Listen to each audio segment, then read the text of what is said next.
বাংলাদেশের বিশ্বকাপ ভাগ্য। ভারতে খেলতে রাজি হয়নি বাংলাদেশ, চেয়েছিল নিরপেক্ষ ভেন্যু শ্রীলঙ্কা, কিন্তু আইসিসি বলল কোনো হুমকি নেই। বাংলাদেশ বলল তাহলে আমরা যাব না। ফলাফল, আইসিসির ইতিহাসে প্রথমবার একটা পূর্ণ সদস্য দেশ বিশ্বকাপ থেকে বাদ। এই সিদ্ধান্তে সবচেয়ে বেশি ক্ষুব্ধ হয় পাকিস্তান। পিসিবি চেয়ারম্যান মহসিন নাকভি বলেন, বাংলাদেশের সঙ্গে অবিচার হয়েছে, আইসিসি দ্বিমুখী নীতি নিতে পারে না। একটু পরেই আসে সেই শব্দটা, বয়কট। পাকিস্তান ইঙ্গিত দেয় বাংলাদেশ খেলতে না পারলে তারাও খেলবে না।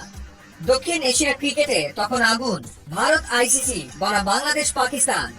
কিন্তু ঠিক তখনই বিস্ফোরক খবর, পাকিস্তান দলের কলম্বো যাওয়ার টিকিট কেটে ফেলা হয়েছে। অস্ট্রেলিয়ার সঙ্গে একই ফ্লাইট, স্কোয়াড প্রস্তুত, হোটেল বুকড।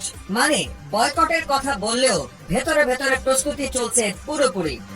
তাহলে কি পাকিস্তান পিছিয়ে গেল? বিশ্লেষকরা বলছেন পাকিস্তানের ভয় আসলে অন্য জায়গায়। আইসিসির শাস্তি, আন্তর্জাতিক নিষেধাজ্ঞা, বিশ্বকাপ আয়োজনের অধিকার বাতিল, রাজস্ব বন্ধ, আর সবচেয়ে ভয়ঙ্কর পিএসএল এ বিদেশি খেলোয়াড়দের না পাওয়া।